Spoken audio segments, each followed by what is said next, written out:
Muito bom dia! Nós vamos começar mais uma EBD. Agora nós estamos com a mesa farta aqui, ó, com duas pessoas além de Moar dessa vez.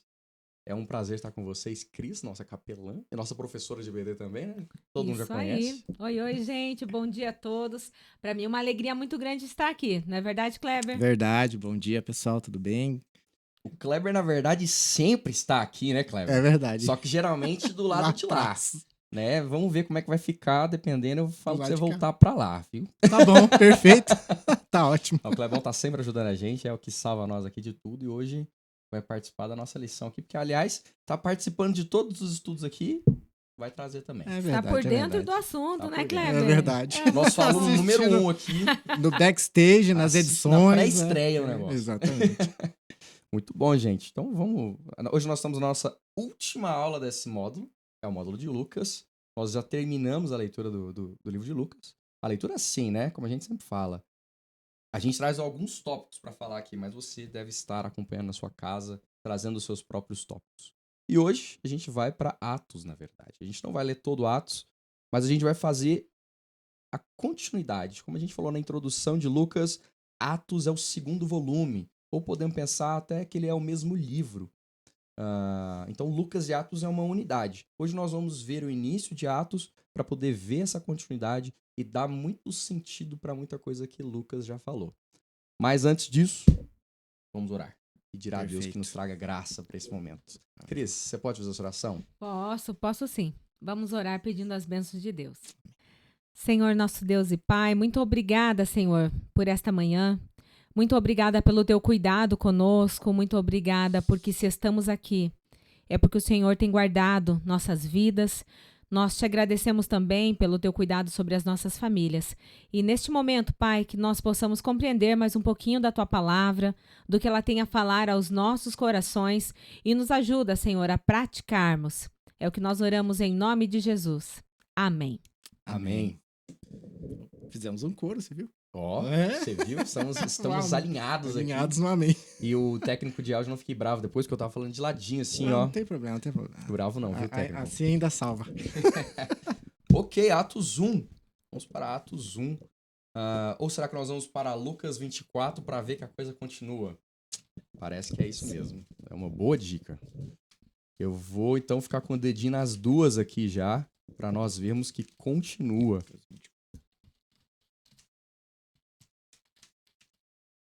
Afinal, como foi que nós terminamos o livro de Lucas? Bom, o último capítulo de Lucas aqui é a ressurreição de Jesus. Isso é power. É um momento incrível. Nós falamos bastante aqui sobre o testemunho das mulheres, Pedro indo lá para ver qual que é. E eu acho que o foco de todas as EBDs, provavelmente, eu não estava em todas as turmas para saber, lá nos jovens foi os dois discípulos no caminho de Emaús. Foi um dos nossos focos aqui. Os dois ali chateados, tristes, porque Jesus tinha morrido e desistindo, né, da caminhada, indo embora, saindo de Jerusalém. Mas aí Jesus se encontra com eles ali e caminha com eles, até dá uma... joga um verde. Não, gente, tô indo embora ali, beleza? Já vou indo nessa e tal, mas falou, não, vem com a gente, tá tarde já. E no final das contas, Jesus, ao partir o pão com eles, se revela, abre o entendimento deles para eles compreenderem que era Cristo que estava ensinando a palavra para eles esse tempo todo. Que é muito interessante, né? Na hora de Jesus mostrar para eles qual era o plano do Messias, ele vai para as Escrituras, né? Muito legal. Então é mais ou menos assim. Eu acho que esse foi o foco da maior parte das turmas, imagino. Não sou profeta. Mas depois Jesus aparece para todos os discípulos e vem as últimas instruções. Vamos ver as últimas instruções. Vou pedir pro Kleber. Lê para nós, por favor, Kleber. Lá no 24, do 44 até o 49. Perfeito. E disse-lhes: Foi isso que eu lhes falei enquanto ainda estava com vocês. Era necessário que se cumprisse tudo o que a meu respeito está escrito na lei de Moisés, nos profetas e nos salmos. Então lhes abriu o entendimento para que pudesse compreender as Escrituras. E lhes disse: Está escrito que o Cristo haveria de sofrer e ressuscitar dos mortos no terceiro dia. e que em seu nome seria pregado arrependimento para perdão de pecados a todas as nações, começando por Jerusalém. Vocês são testemunhas dessas coisas. Eu lhes envio a promessa de meu Pai, mas fiquem na cidade até serem revestidos do poder do alto. Show. Uma das coisas que me chama muita atenção quando Jesus traz essa questão de era necessário que se cumprisse todas as escrituras. Eu paro pra pensar assim, é porque eu tenho a impressão de que às vezes a gente não leva essa história muito a sério, né? Assim, nós cristãos tendemos a levá-la bem a sério, né? Sim. Mas a maior parte das pessoas talvez não leve. Mas quando você para pra pensar que tem um cara que tá realizando tudo que foi escrito há séculos atrás, e você vai olhando nos textos e vendo que tudo bate, até mesmo contraintuitivamente, porque as pessoas às vezes esperavam o Messias ali político, mas você vai para Isaías 53, você tem um Messias que está sendo moído por Deus. Isso é muito chocante. E quando eu vejo que Jesus realmente está cumprindo tudo, por isso que é importante ficar indo e voltando no Antigo Testamento e o Novo, eu fico muito impactado de perceber que ele realmente cumpriu todos os detalhes. Eu faço aqui uma observação bem interessante quando a gente olha ali para o comecinho de Lucas. Porque olhando no comecinho de Lucas, onde tem o cântico de Zacarias, eu vou ler aqui para a gente. Lucas 1, 67 e 68. Zacarias, o pai de João, cheio do Espírito Santo, profetizou dizendo: Bendito seja o Senhor, Deus de Israel, porque visitou e redimiu o seu povo. Quando o Kleber estava fazendo a leitura aqui deste texto, né? E ele fala ali realmente sobre isso, sobre remissão de pecados, sobre o Deus que perdoa, o Deus perdoador e que veio para redimir o seu povo. Redimir o seu povo, mostrando que nós, a partir do sacrifício de Cristo, podemos ser um novo povo, um novo Israel, aonde Jesus é o primeiro. E nós vamos ser aí, somos seus seguidores, né? Buscando ter a imagem do Filho de Deus. Show. E aí ele deixa essa missão, né? A missão para nós, mas ele dá a instrução aqui. Como é que foi a instrução, hein, Kleber? Eu vos enviarei a promessa de meu pai. Meu Pai. Que promessa que é essa, cara? O que Deus prometeu para alguém? E diz, permaneçam na cidade até serem revestidos da força do alto. É por isso que a gente vai para Atos. Não dava para terminar Lucas assim, né, cara? Não dá pra gente parar aqui. Então, como assim o módulo de Lucas vai para Atos? Por causa disso, ele deixou as coisas em andamento aqui. E a gente vai para Atos, então, para ver o que aconteceu de fato. Antes da gente ir para Atos, vamos ler aqui o finalzinho do Lucas, no 50. 52, na verdade. Então eles, adorando, voltaram para Jerusalém cheios de alegria. E a alegria faz parte do povo de Deus, né? Às vezes, quando a gente olha para a vida cristã, em alguns momentos parece que a gente tira a alegria, parece que ficou um monte de regras. Então eu gosto de destacar essa alegria aqui, porque essa alegria ela tem muito a ver com Isaías, com Zacarias, quando ele glorifica a Deus, bendito Deus que redime o seu povo, e aqui quando Jesus ele sobe aos céus, o povo que fica é um povo alegre, confiante na promessa que a gente vai ver a partir de agora. É verdade. Deixa eu fazer só uma pontezinha aí. Pontezinha. Eu tô lendo agora, eu peguei esse ano para ler a Bíblia toda inteira novamente. Bravo. E eu tava lendo os livros de Deuteronômicos, não, de Levíticos agora. E a gente você falou, né, que a gente tem um monte de regra, mas, gente, a gente não tem a metade das regras que eles tinham lá. Porque é muita regra, gente. Eu falei, meu Deus do céu. Eu já tinha lido, mas nunca tinha lido assim parado para olhar regra por regra, né? Lei por lei, né? Uma a uma. E assim, nossa, a gente tem bem pouca regra se você for levar em consideração o que tá tudo escrito lá. Com certeza. E o motivo ali é exatamente esse, né? Primeiro, as regras são exatamente para os que são desobedientes, assim, né? Lá tem outras coisas, né? Se a gente volta lá, a gente tem regras de higiene, por exemplo. Né? Exatamente. O que é super legal. Muito bom é Deus cuidando do povo na ignorância do povo, assim, né? Por que eu faço isso? Não sei por que você faz, mas dá certo. Faça. Limpe suas mãos antes de comer. Mas tudo isso ainda aponta pro mesmo, né? O homem incapaz de se salvar, né? Mesmo com tudo escrito direitinho, deu errado. E aí entra essa questão, né? Essa questão da salvação e essa alegria que a Cris mencionou, porque Veja, o que eles precisavam fazer diante de todas aquelas leis, assim? Receber a vida de Cristo. É viver É a vida de verdade. Cristo.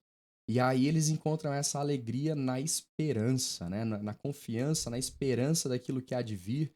Aquela coisa de o reino já veio, mas ainda virá. E dentro desse ainda virá, eles continuam se alegrando. O que realmente nem sempre é tão presente na vida do cristão.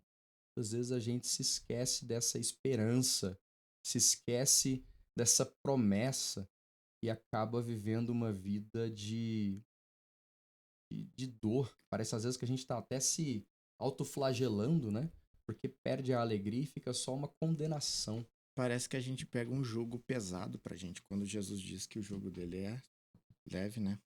O jugo é suave, né? Sim. O fardo é leve e a gente traz um fardo pesado pra gente. E às vezes eu me pego também, né? Porque a gente é ser humano, né, cara? E eu me pego pensando nisso. Nossa Senhor, parece que tá tão difícil tantas coisas, né? E parece que isso pesa, assim, literalmente, né? E é porque a gente pega pra gente um jugo que não é da gente, né?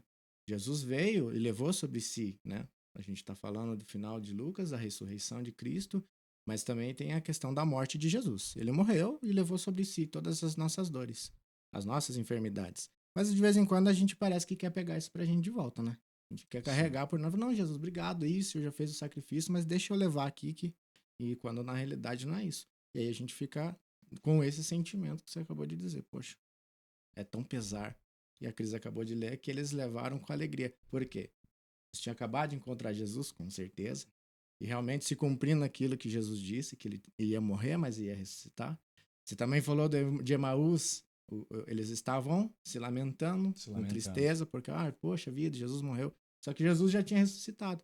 E parece que, imagino assim, eles viveram, andaram com Jesus e, em certo momento, deixaram de acreditar que aquilo que Jesus tinha dito, deixado para eles, eu vou morrer, mas no terceiro dia eu vou ressuscitar.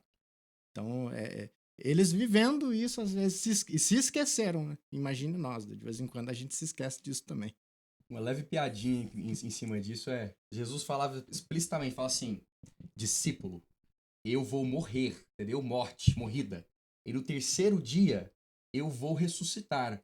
Aí o discípulo olhava assim, Jesus. Eu acredito. Eu não entendia nada, né? Vocês conseguiam não entender nada. Mas não seria diferente comigo. Eu também acredito que comigo não. Você ia trazer algum comentário, Cris? Não, é isso mesmo. Não, vamos lá, vamos seguindo aí.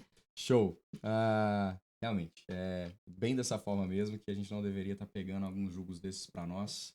Afinal de contas, é uma coisa que eu entendo. Eu sou da área da computação, eu mexo com produtos, né, que a gente desenvolve e sempre tem a parte de design, né, o pessoal do design lá que prepara como que é para funcionar, como que é para disponibilizar as informações, como que fica gostoso de usar. E a leitura que eu faço disso na nossa caminhada com Cristo é o nosso design. Nós não fomos pensados para sermos independentes. Porque assim, ser independente não é necessariamente bom. Nós somos excelentes dependentes de Deus. Mas quando a gente tenta ser algo que Deus não planejou a gente para ser, a gente espana. Porque não era para ser mesmo, né? Tipo, um livro foi feito para ser lido. Se você quiser ouvir um livro, ele vai ser péssimo, porque ele não fala nada. Mas se você parar e ler ele, vai dar muito certo, né? Então, acho que é mais ou menos esse o paralelo que eu faço da nossa dependência de Deus. A gente foi feito para isso mesmo, é para ser dependente dele. Show. Concordo. Vamos seguir? Cris, Seguimos. você pode ler para nós do versículo 1 de Atos 1 até o 5. Então vamos lá. Atos 1. Escrevi o primeiro livro, ó Teófilo, relatando todas as coisas que Jesus começou a fazer e a ensinar, até o dia em que foi levado às alturas, depois de haver dado mandamentos por meio do Espírito Santo aos apóstolos que tinha escolhido. Depois de ter padecido, Jesus se apresentou vivo a seus apóstolos, com muitas provas incontestáveis, aparecendo-lhes durante 40 dias e falando das coisas relacionadas com o reino de Deus. E comendo com eles, deu-lhes esta ordem: não se afastem de Jerusalém, mas esperem a promessa do Pai, a qual vocês ouviram de mim. Porque João, na verdade, batizou com água, mas vocês serão batizados com o Espírito Santo, dentro de poucos dias. Então, os que estavam reunidos com Jesus lhe perguntaram: será este o tempo em que o Senhor irá restaurar o reino a Israel? Até o 6? Até aí tá bom, tá ótimo. Bom, aqui ele faz esse prólogo recapitulando o que foi lido no finalzinho ali de Lucas, basicamente, né? O que me faz entender que são volumes diferentes, né? Eu entendo que, mas assim, eu e os teólogos vamos precisar discutir isso aqui, né? Mas eu entendo de fato que são 2 volumes diferentes, escritos ali um ano depois do outro, mais ou menos, é a estimativa que eu já vi. Exatamente por ele trazer isso, mas fica muito claro que é uma continuidade. Fica muito claro que é Lucas escrevendo o que se sucedeu depois de tudo aquilo que foi dito. Afinal de contas, Jesus veio, ministrou, fez milagres, ressuscitou e falou para os discípulos: esperem. Eu vou parar de escrever aí, cara? Não tem como. Preciso te falar agora o que aconteceu. E aí que começa os próximos versículos, então. Deixa eu perguntar uma coisa. Eu deixo. Tá. Acredito que outras pessoas terão a mesma curiosidade. Você acabou de dizer que Lucas foi escrito num período e logo em seguida foi escrito Atos. Uhum. Que período foi escrito Lucas? Você falou que você já deu uma pesquisada, lembra? Já dei uma pesquisada. Mas assim, não digo data, mas assim, o quanto tempo depois da ressurreição de Cristo, mais ou menos?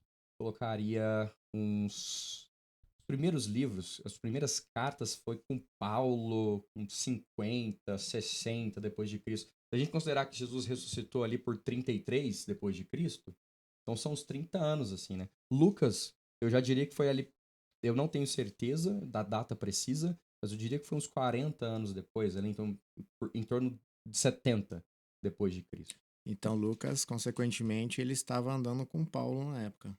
É a nossa principal hipótese. Né?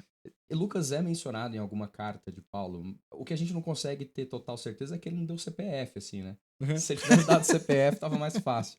Mas ele não deu CPF pra gente, então será que era esse mesmo, Lucas? Mas tudo indica que sim. Tudo indica que sim. É que Lucas acompanhou Paulo através do qual ele conheceu várias coisas. Mas uma coisa Perfeito. que o Vili sempre aponta, né? É o caráter histórico, ou escritor de história de Lucas, assim, né? Então ele deixa claro em Lucas 1, assim, eu fui atrás de diversas fontes. Ele não tá só escrevendo o que Paulo disse. Uhum. Ele vai atrás de diversas fontes e dá pra ver durante a leitura de Lucas que você tem trechos que ele pegou de uma outra fonte e colocou aqui. Ele faz uns retalhos, assim, organizados, ordenados, né? Tem uma redação posterior ali, mas ele com certeza fez uma pesquisa muito profunda para poder escrever isso aqui. Quando a gente olha para livros antigos, por exemplo, a Bíblia Sagrada é um livro antigo, né? Nós não temos como ter datas exatas. Vamos pensar em 70 depois de Cristo. Vamos dar um exemplo. Mas como que nós vamos fazer para ter certeza disso? Não é possível ter. Então, quando a gente conversa escritor conhecidíssimo, Pastor Vilibaldo, né? Se você compra um livro do Pastor Vilibaldo e tem algo ali que você não compreende ou você tem dúvida, você chega direto para ele e fala: Pastor Vili, na página 30, o que o senhor quis dizer? E ele vai dizer. Agora, quando nós olhamos para a Bíblia Sagrada, são livros muito antigos e é onde nós temos estimativas. Agora, o que é real?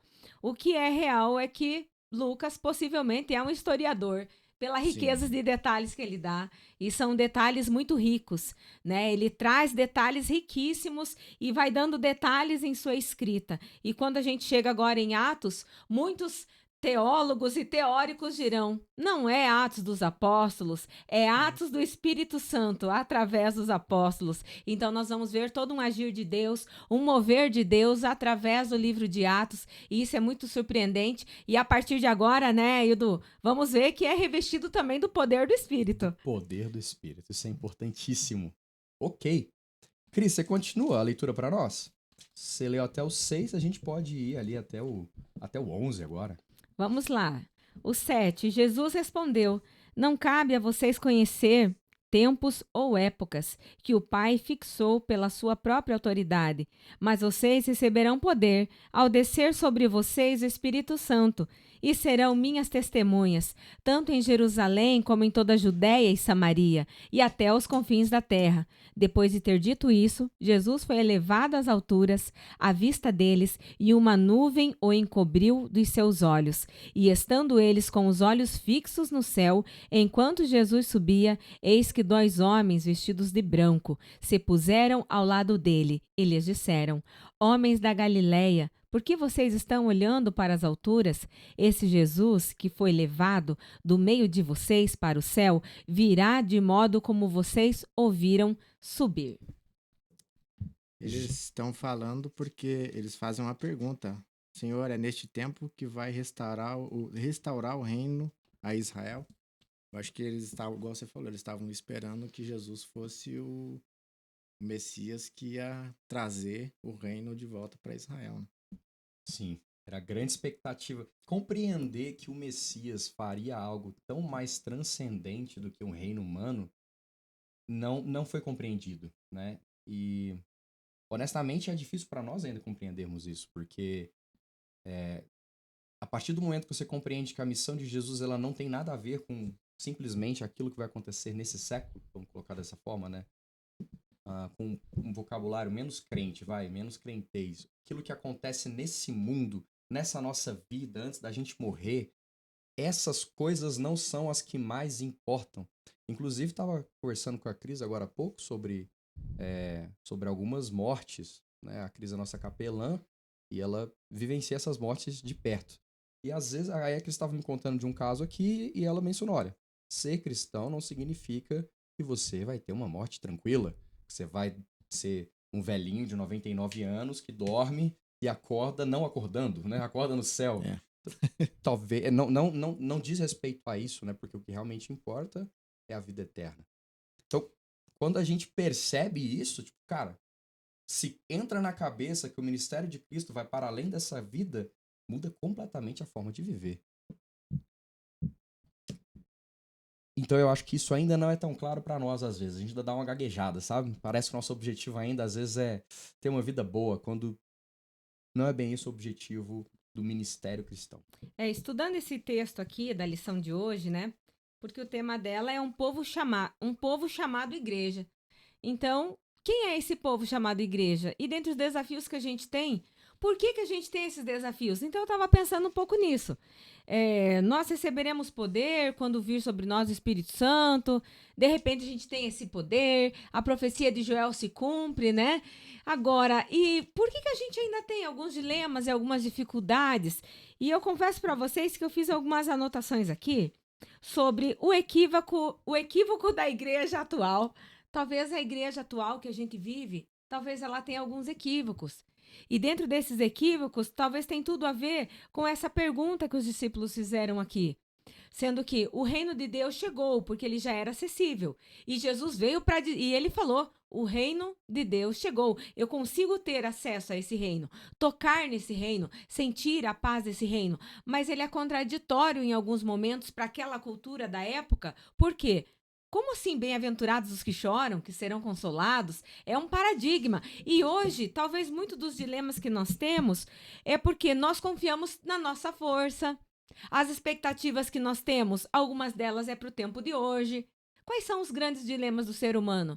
Talvez é ter aquilo que não se consegue ter. Muitas questões têm a ver com a questão material.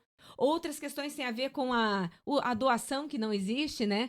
Porque existem algumas riquezas no mundo que, se elas fossem vendidas, nós acabaríamos com a fome no mundo. Então, como pode essa riqueza estar na mão de algumas pessoas? Então, por isso que nós precisamos, primeiro, viver tudo que compreendemos da Bíblia Sagrada. Nós precisamos viver. E segundo, continuar anunciando essas verdades, para que ela chegue até pessoas. Por quê? Porque quando Deus diz que o nosso Deus é o que cuida de passarinhos, né? E cuida de plantas, lírios. né? De lírios. eles não têm poupança. Mas às vezes nós estamos em casa sofrendo porque também não temos poupança. E aí, talvez muitos dos nossos desafios seja isso. Será que o nosso olhar como igreja que vive em 2023, nós estamos olhando para fora, anunciando o reino de Deus? Ou nós estamos sofrendo porque talvez, né, as nossas riquezas não sejam aquilo que os outros, porque alguns dos sofrimentos nem tem a ver com a gente. Tem a ver com o outro, o que o outro vai pensar de mim. Ser mulher é muito difícil, vou falar para vocês. Porque, por exemplo, se um homem vai num casamento, ele vai como? De terno. Terno preto, normalmente, né? Verdade. E as mulheres que vivem em 2023, né? Cada casamento tem que ir com um vestido novo, né? E aí tem mulher que fica sofrendo por causa disso. Da roupa da outra, da joia da outra, do que uma tem, do que outra não tem. Talvez a gente tenha alguns problemas na nossa ótica, né? Na nossa forma de ver o mundo, na nossa forma de ver riquezas e na nossa forma até mesmo de doar com generosidade, né? Partir o pão. Sempre tem alguém que carece daquilo que nós podemos doar. E aqui é um paradigma muito contrário, talvez, do que a gente deveria viver e tem muito a ver com o que os discípulos perguntavam ali. É uma questão da época, né? Igual você acabou de falar, né? A gente vive sofrendo pelo que a gente não tem e pelo que a gente quer provar para os outros. E hoje a gente vive realmente numa era que a gente precisa provar muito para as pessoas. Aliás, não que a gente precisa, mas a gente vive num mundo que as pessoas querem provar muito para os outros. E a gente acaba entrando na onda também de querer provar e que pode, que consegue, que tem, né? E não acho que seja diferente da época, né? Porque se a gente olhar, o povo estava sofrendo muito, né? Eles estavam vivendo uma época que era o governo de Roma, né? Uhum. Então, assim, eles sofriam muito, pagavam muito impostos e eles estavam esperando um Jesus que vinha para acabar com isso, pra acabar com os romanos, vamos pensar assim. Né? Tomar o império. Vamos tomar o império, vamos recuperar o que era que é nosso, que é do povo de Israel. Promessa de Deus, né? Promessa de Deus. E quando na realidade Jesus não veio, igual o Eduardo falou, veio para transcender, para ser maior do que tudo isso, né? No entanto, mais para frente a gente vai ver que a igreja deixou de ser, o povo deixou de ser só o povo judeu, passou a ser, tinha romanos, tinha pessoas de outros lugares. Gentis, né? Uma mensagem para todos. Exatamente, era uma mensagem para todos. Então deixou de ser apenas um reino do povo de Israel e passou a ser um reino mundial, né? Um reino de Deus, acessível a todos, né? Sim. Eu acho realmente essa questão, tanto que o Cleber trouxe quanto a Cris trouxe, muito importante. Primeiro, realmente, a gente ainda, muitas vezes, cometemos equívocos, né? Como foi que você falou, Cris? Os erros da igreja? Você colocou? Equívocos da igreja atual. Equívocos da igreja atual. Realmente, muitas vezes, a gente está cometendo exatamente o mesmo erro que eles, de estar colocando nossa esperança do reino de Deus em outra coisa, que não tem nada a ver com a proposta do reino de Deus. E de não propagarmos a mensagem. Então, mas aqui talvez a gente tenha um novo equívoco da igreja atual. Qual deles? A gente acha que é incapaz. Então, quantas pessoas que nós encontramos durante a semana, no dia a dia, que às vezes a gente acha que é incapaz, ou a gente acha que tem que ter hora exata, ou que tem que ir o pastor da igreja lá falar com o vizinho, né? O vizinho que é nosso, vamos dizer assim. Ou num restaurante, que às vezes a gente tá... Eu me lembro de uma história curiosa, vou ser breve, que eu sou contadora de histórias. A gente tava passeando numa viagem de férias, o Marcos e a Melzinha, e nisso chegou o garçom. E daí o garçom colocou 4 pratos na mesa. E nós estávamos apenas em 3. E nessa hora ele falou assim, vai que alguém vai sentar aqui. E daí eu falei assim, só se for o 4º homem da fornalha, né? Daí isso abriu portas para quê? Para eu perguntar para ele. Depois, o jantar foi longo, aquele garçom continuou ali conversando com a gente. Eu perguntei para ele se ele conhecia essa história e tal. Vou resumir a conversa. Resumindo a conversa, falando que os desafios da vida são gigantes, mas que Deus quer estar conosco em todos eles. Deus é aquele que quer participar conosco dos nossos desafios, das nossas lutas. É Ele quem seca as nossas lágrimas. Dias de fornalhas existem, mas Ele é o 4º homem da fornalha. Vou resumir. Aí me fala, precisa ser, né? Às vezes a gente acha que precisa ser pessoa A, B ou C. Não. precisamos estarmos disponíveis e nos concentrarmos no que essa palavra diz. Recebereis poder quando o Espírito descer sobre vós e serei minhas testemunhas. Não é pela minha força ou pela minha capacidade, porque como diz a poesia dos nossos louvores, né? Logo eu, tão pobre pecador, mas nós temos o Espírito Santo de Deus, ele nos ajuda nos desafios, nas nossas lutas, mas é dele que vem a nossa alegria, que se renova a cada manhã, e assim nós seguimos em frente. Então, um dos equívocos é isso, nos acharmos incapazes. Então, se você está em casa assistindo essa EBD, participando conosco, e em algum momento se sente incapaz, ore ao Senhor, que ele revista de poder do céu, porque é o Espírito Santo que vai nos ajudar a sermos essas testemunhas no dia de hoje. Amém. E eu vou te falar, Cris, que eu passo por isso muitas vezes. Aquelas pessoas que você conversa assim e a pessoa já tá tão convicta do que ela acredita, ela já tem toda uma vivência ali naquela crença dela, às vezes uma mistura de pensamentos filosóficos, às vezes de movimentos sociais, de filosofias de vida, que eu falo, não vou falar nada não, tipo, pra que eu vou caçar encrenca aqui, né?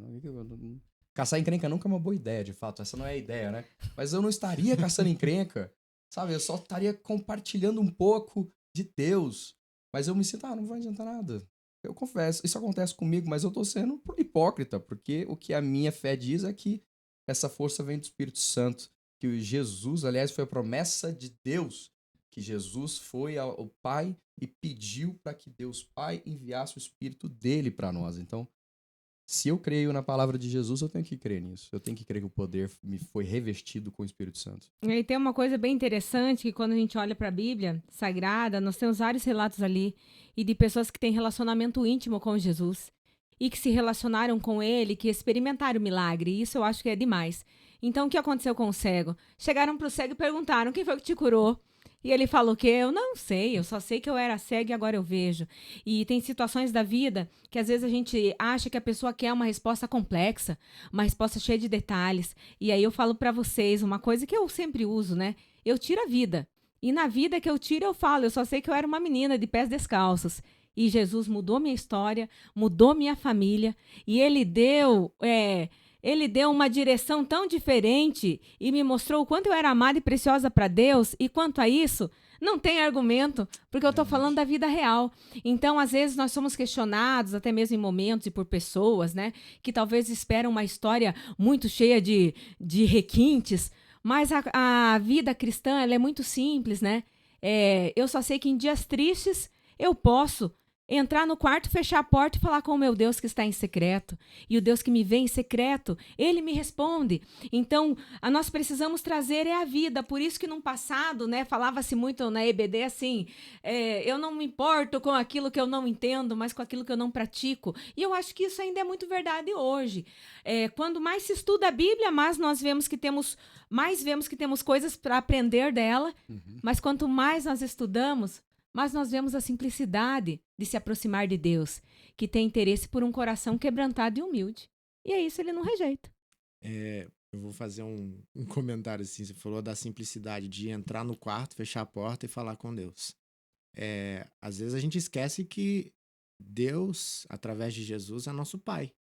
E você chega na casa do seu pai, eu pelo menos chego na casa do meu pai, eu vou lá e abro a geladeira, cara. Eu me sinto à vontade de abrir a geladeira, de pegar o refrigerante, o suco dentro da geladeira. E aí, às vezes, a gente não consegue olhar Deus da mesma maneira. Por quê? Porque nós criamos essa barreira que já foi quebrada através de Jesus. De você poder entrar no seu quarto, fechar a sua porta, dobrar seu joelho e falar com ele dos seus problemas. É o sentimento. Eu consigo ligar pro meu pai hoje e contar para ele os meus problemas, o que eu tive, as minhas alegrias, as coisas que eu tive de dificuldade nos dias. Porque é uma intimidade que eu tenho com o meu pai. Eu tenho uma intimidade com o meu pai terreno e é essa intimidade que, aliás, uma intimidade muito maior que Deus espera de nós. Porque ele nos tem como um filho. E às vezes nós esquecemos disso. Né? E começamos a criar coisas complexas assim para poder chegar e falar com Deus, quando na realidade é algo muito bem, nossa, mas muito simples. E assim, hoje, vou ser sincero, é muito mais difícil ligar pro meu pai, que você tem que pegar o telefone, discar e falar, do que você falar com Deus. Eu sei que tem hora que você precisa conversar com Deus e você não tem um quarto para entrar e fechar a porta. Mas se você tá no seu interior e falar com ele, ele vai te responder do mesmo jeito. Amém. Isso é verdade. Eu preciso saber de uma coisa, Kleber. Pergunte. Porque assim, geralmente tinha um cara lá atrás que ele falava pra mim quanto tempo ainda tinha, sabe? Aí eu precisava saber se você sabe quanto tempo a gente ainda tem De de gravação. gravação. 40 minutos. 40 minutos nós ainda temos? É. Perfeito. Da vamos hora que a seguir. gente começou. Obrigado, Cris. Oh, Cris. É 30, na Obrigado, Cris. verdade, então, porque foi 10. Nós começamos Já foi meia hora, né? nós Foi meia hora. Nós Então, meia começamos, hora de agora. Ok, vamos. Agora você sabe. Agora eu sei. Vamos seguir. Agora, gente, pra gente poder continuar, eu acredito que faz mais sentido pra nós agora, embora tenha muita coisa boa aqui no capítulo 1, falando do grupo dos apóstolos, como que eles escolheram ali o substituto de História de Judas. Matias? Tem inclusive algumas coisas estranhas, assim, que o professor de EBD ama falar sobre isso aqui, né? Por exemplo, eles jogaram a sorte sobre Matias. Se você quer saber mais sobre isso, procure-me após os intervalos comerciais aí, né? Mas eu acho que a gente deveria ir pro capítulo 2. Pode ser? Perfeito, pode ser. Pode ser. E sobre essa questão de jogar a sorte, nós temos que olhar a Bíblia e responder a partir da própria Bíblia. Não são práticas que nós vemos na continuação do Novo Testamento, né? Então, vamos olhar para a palavra de Deus e ver que a igreja do primeiro século, ela toma decisões através de oração, através de conselheiros, através de pessoas tementes ao Senhor que fazia parte ali do corpo de Cristo. Perfeito. Então, algo bem interessante que eu acho que vale a pena a gente trazer aqui, ainda no capítulo 1, é quando eles foram lá para a escolha de Matias, mas quem é que estava lá, né? Todos esses perseveravam unânimes em oração, no 14, com as mulheres, com Maria, mãe de Jesus, e com os irmãos dele. Então, a oração faz parte desse encontro aqui. Então, que nos nossos encontros não falte oração. Amém. E que seja um lugar para todos, que todos possam estar ali, unidos e constantemente clamando ao Senhor e a direção dele, buscando a vontade de Deus. Amém. E essa palavra perseverando, ela é muito importante. E inclusive ali eles tinham essa missão, né, de esperarem em Jerusalém. Pô, esperar é uma missão? Tão difícil esperar assim, não é só você não fazer nada? Não é tão simples, né? Quando a gente tem que esperar em Deus, nossa, é porque tem alguma coisa doendo em nós e ele tem a solução, ele tem a resposta e nós precisamos perseverar. Perseverar é a palavra-chave para muita coisa na nossa caminhada cristã. E aí eles também dão um segredo de como perseverar, né? Primeiro unido, segundo em oração. Ou não importa a ordem, na verdade, aqui, né? Acho que foi só assim que tá escrito. Em oração e unidos. A gente volta naquele ponto, nós não fomos desenhados para sermos solitários. Ser igreja, eu costumo dizer, eu não sou igreja, nós somos igreja. Se eu não estiver com esse nós não somos igreja. Eu sou só o Eduardo, no máximo, um crente.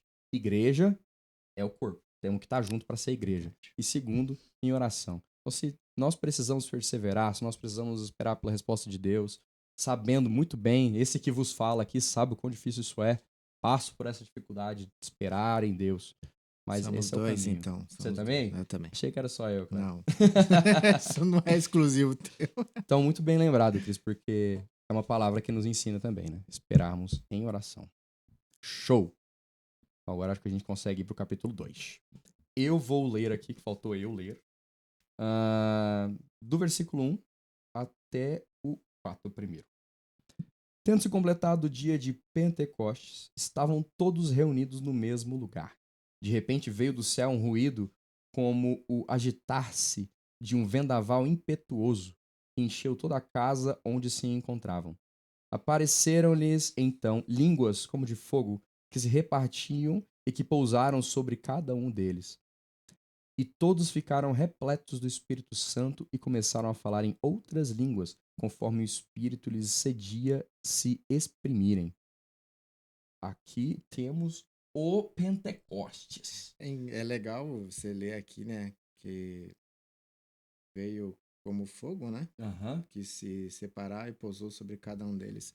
Quando Deus vinha no tabernáculo no Velho Testamento, na época de Moisés, como é que funcionava mesmo, né? Era exatamente, né? Vinha aquela grande coluna de fogo sobre o tabernáculo. É muito interessante essa forma, essa atenção, esse detalhe em cumprir e fazer associações com mostrando que tudo aquilo apontava para Cristo, né? Isso é muito, muito legal. Traz um peso muito grande para a palavra de Deus. E, gente, é o livro mais estudado, mais lido do mundo, mais criticado do mundo. Tem graduação de Bíblia, entendeu? Então, assim, o negócio não é fraco, não. Se fosse para desmontar isso aqui, já tinham conseguido. Não É consegue. verdade. Agora, o que aconteceu aqui, Cris? O que foi esse Pentecostes aqui? Primeiro, eles já estavam lá, como nós havíamos falado, unidos, né? Esperando. Terminado, completado o dia de Pentecostes, estavam todos reunidos no mesmo lugar. Fazendo o quê? Em oração. Eu acho assim que é muito incrível a gente ler Atos 2, mas que não tem como ler Atos 2 sem Joel, né? É verdade. Porque aqui está se cumprindo a profecia. É verdade. Então, para mim é incrível olhar que a Bíblia como um todo, uma parte se encaixa na outra. Por isso que quando a gente olha Mateus, nós vemos Mateus falando muito do porquê que Jesus vem da genealogia de Davi, ele vem para comprovar tudo isso. Quando a gente olha para essa passagem aqui, a gente está vendo o cumprimento da profecia de Joel, e é maravilhoso vermos isso e sabermos que nós vivemos esse tempo, nós vivemos o pós esse momento, a gente hoje ainda pode ter acesso, né, a isso. Então, o que os profetas não viram do Antigo Testamento, a gente tem escrito esse relato. E a gente pode hoje ter o quê? O impacto desse relato sobre nós quando nós vemos na igreja as múltiplas formas, né, dos dons, os dons que é dado na igreja, no corpo de Cristo, para a edificação do próprio corpo e para a glória de Deus. Então, isso é maravilhoso. Então, eu gosto muito aqui de Joel. Posso fazer a leitura? Por favor. Joel 2, vou ler do 28 ao 32, então. 28 e 29. E há de ser que depois derramarei o meu espírito sobre toda a carne, e vossos filhos e vossas filhas profetizarão, e os vossos velhos terão sonhos, e os vossos jovens terão visão. E também sobre os servos e sobre as servas, naquele dia derramarei o meu espírito. E aqui é magnífico, né, ver isso. É magnífico. E realmente, sobre todos os que estavam ali, que nós já vimos que eram pessoas diversas, e dando já esse caráter do reino de Deus chegando para todos e se manifestando de uma forma maravilhosa, ímpar, de uma forma que não aconteceu, na minha opinião, não aconteceu de novo na história. Né? Não estou entrando em outras questões aqui, senão esse episódio, o Pentecostes. Esse momento foi realmente ímpar na história, dando muita autoridade aos discípulos que estavam ali reunidos, esperando esse poder vindo dos céus. Aqui a gente tem, então, como a gente está falando, o cumprimento de uma promessa. Então, a promessa, ela se cumpre.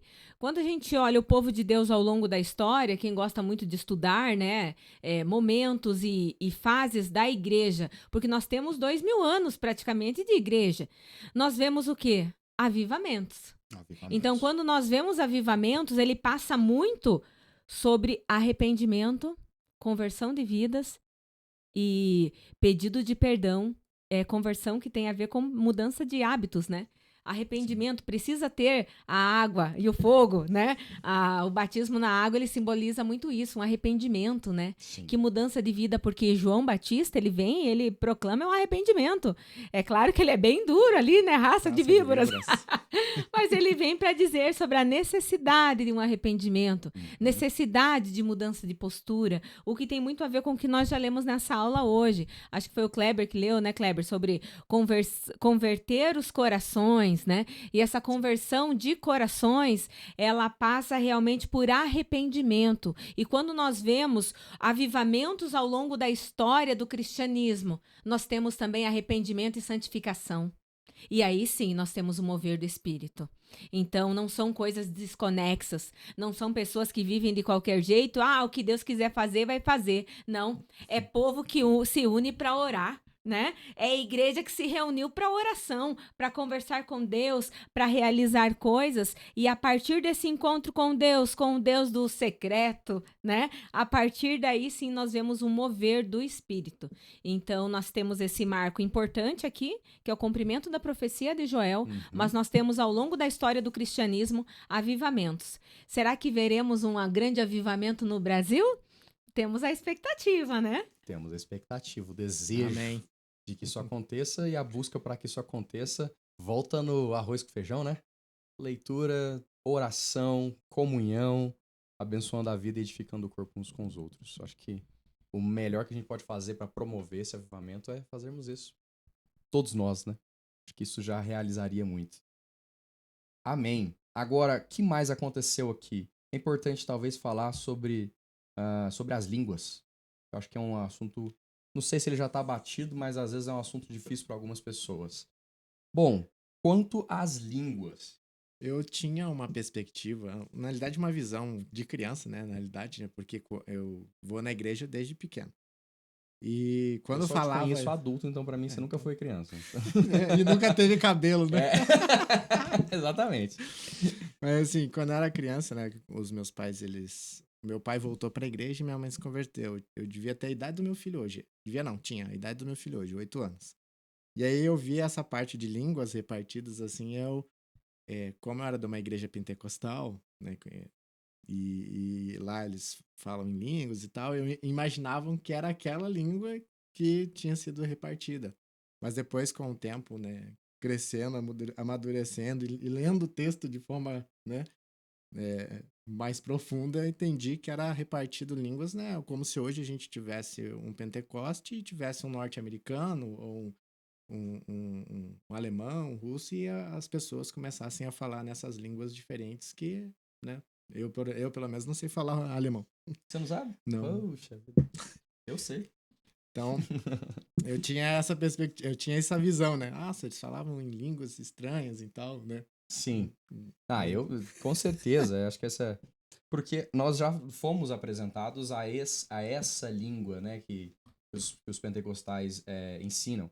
Então, natural a gente olhar para o texto e pensar logo nelas, né? Exatamente. Mas esse não é um dos textos que você pode usar como base para falar sobre a manifestação da poligolia, não lembro o nome do certo agora. Glossolalia. Glossolalia é o dos pentecostais, glossolalia. Isso. Ok, Falar então em línguas é glossolalia. glossolalia. Esse texto aqui não é ele a base para a Não gente tem falar como. sobre esse assunto. Exatamente. Então, aqui nem entra em questão essa coisa, mas é exatamente... Lembrando que é língua como de fogo, né?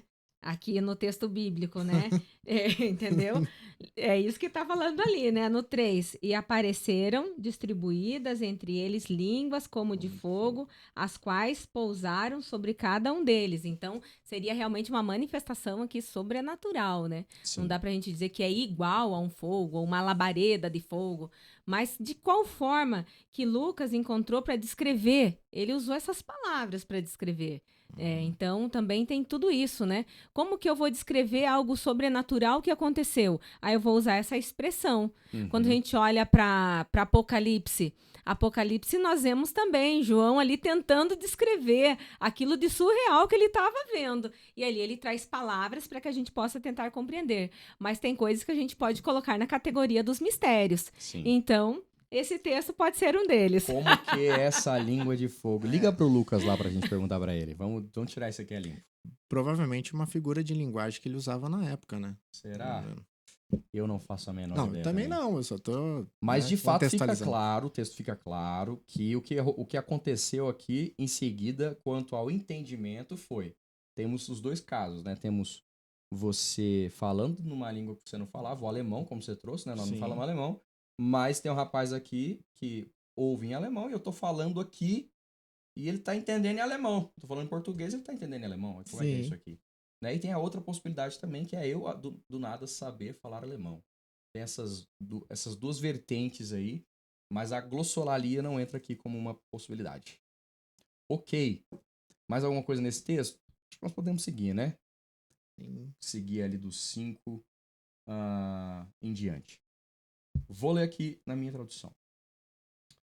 Achavam-se então em Jerusalém judeus piedosos, vindos de todas as nações que há debaixo do céu. Com o ruído que se produziu, a multidão acorreu e ficou perplexa, pois cada qual os ouvia falar em seu próprio idioma.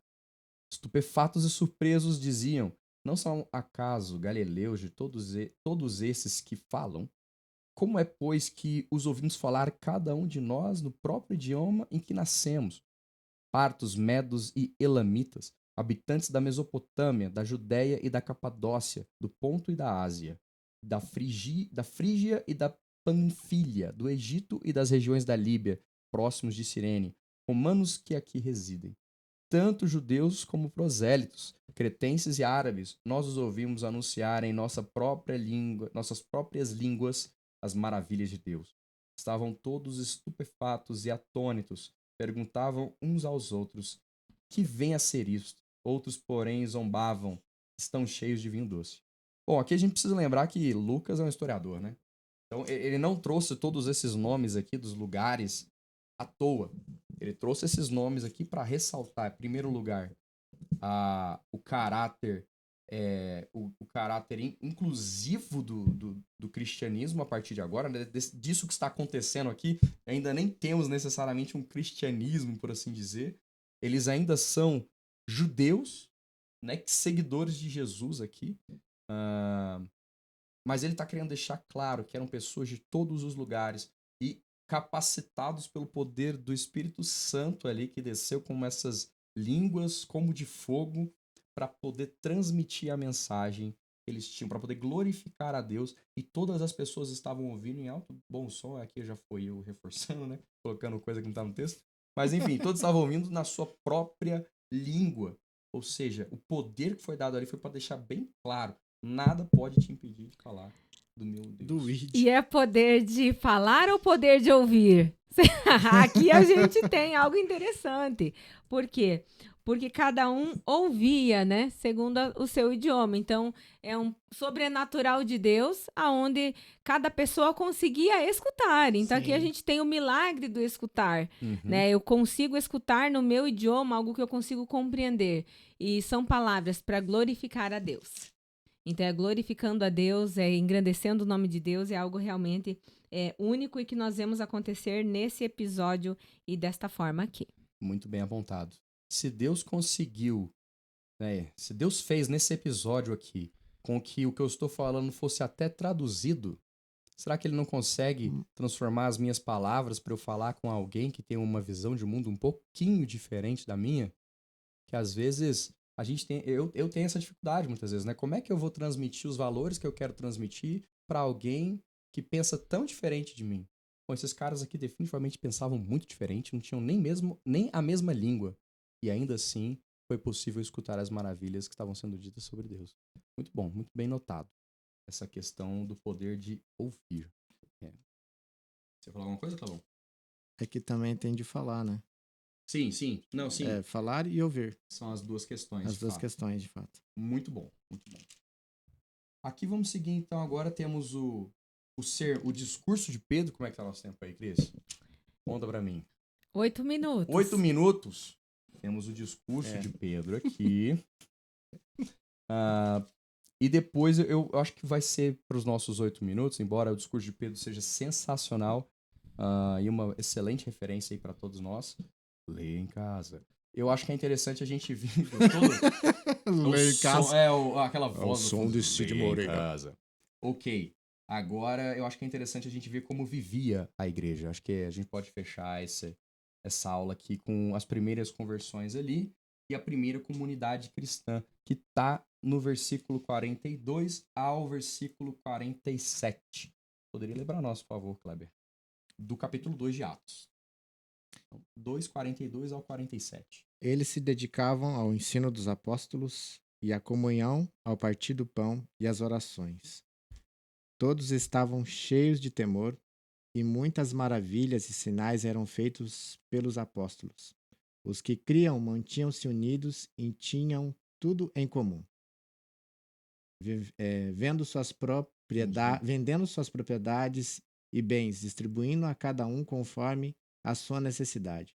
Todos os dias continuavam a reunir-se no pátio do templo, partiam o pão em suas casas e juntos participavam das refeições com alegria e sinceridade de coração, louvando a Deus e tendo a simpatia de todo o povo. E o Senhor lhes acrescentava diariamente os que iam sendo salvos. Muito legal. Uma das dificuldades que a gente tem quando a gente lê esse texto aqui é tentar entender esse texto como uma norma de como se deve viver eternamente, né? Como todo cristão deve viver. Eu entendo que esse texto não está trazendo uma norma de condução das nossas vidas necessariamente. Mas, ao mesmo tempo, se esse texto não entra em contraste com os nossos valores e não nos faz refletir sobre como nós vivemos como cristãos, como comunidade, como doação ao próximo, e uma parte muito importante aqui no final, louvavam a Deus e gozavam da simpatia de todo o povo.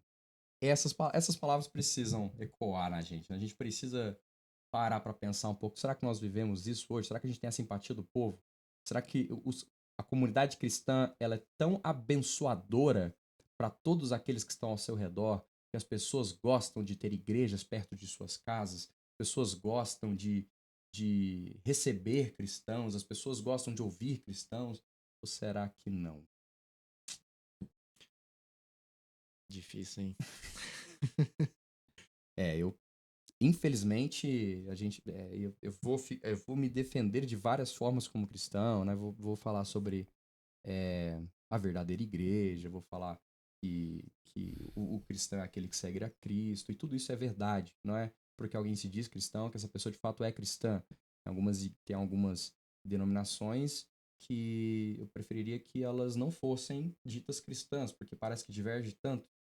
Mas, de fato, hoje, infelizmente, nós temos os cristãos, pelo menos na nossa realidade brasileira aqui, muitas vezes difamados, marcados como julgadores, marcados como pessoas intolerantes, marcados como, enfim, pessoas, às vezes até mesmo hipócritas, moralistas, de diversas formas. Eu acho que isso é terrível. E o que a gente pode fazer para inverter essa situação? Precisamos levar vidas de acordo com a vida de Cristo. Não tem muito segredo. Apenas seja genuíno. Tenha uma fé genuína e se arrependa por todas essas coisas, inclusive como fazia, por exemplo, o profeta Isaías, quando chega na presença de Deus, ele fala: Senhor, eu sou um pecador de um povo pecador. Ele fala: de um povo de lábios imundos. Poxa, talvez ele necessariamente não fosse aquele que estava com os lábios imundos, mas ele sabe que ele pertence a esse povo, a essa geração, e isso também é responsabilidade dele. Nós somos chamados a orar, né? Orar pelo nosso país, orar pela nossa cidade, e chamar a responsabilidade também para cada um de nós. Nós temos responsabilidade, eu tenho responsabilidade. Nós, como igreja, temos responsabilidades? Temos, mas eu, como cristã, tenho responsabilidade. E a mensagem que às vezes nós anunciamos, para algumas pessoas, realmente elas não serão bem-vindas. Por exemplo, quando a gente olha Atos 2, o 38, né, que acredito que precisamos passar por ele, que fala: arrependam-se e cada um de vocês seja batizado em nome de Jesus Cristo, para a remissão dos seus pecados, e vocês receberão o dom do Espírito Santo.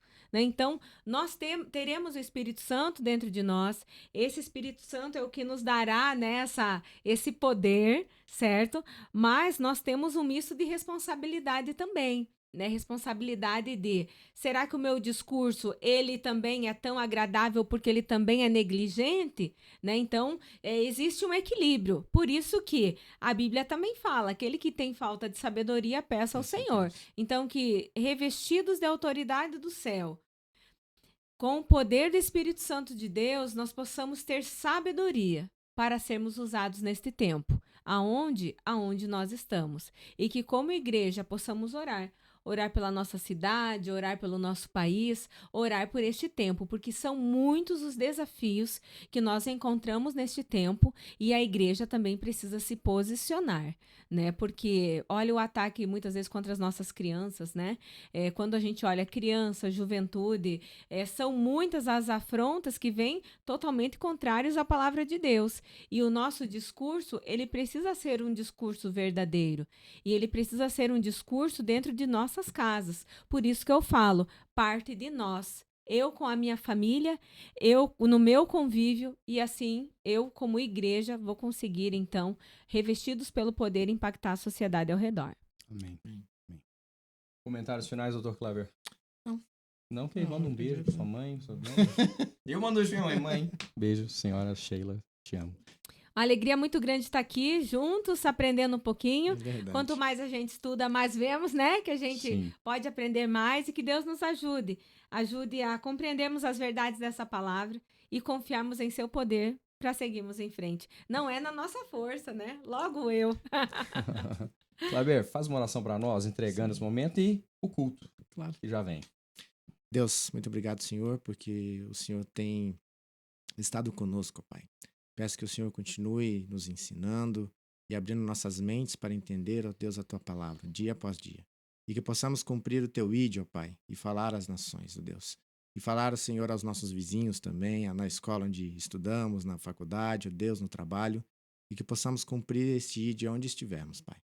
Deus, em nome de Jesus, esteja abençoando o culto que vai se iniciar agora, ó Deus, e abençoando cada um, ó Deus, de nós. Em nome de Jesus é o que eu te peço e te agradeço por tudo. Amém. Amém. Amém. Tchau.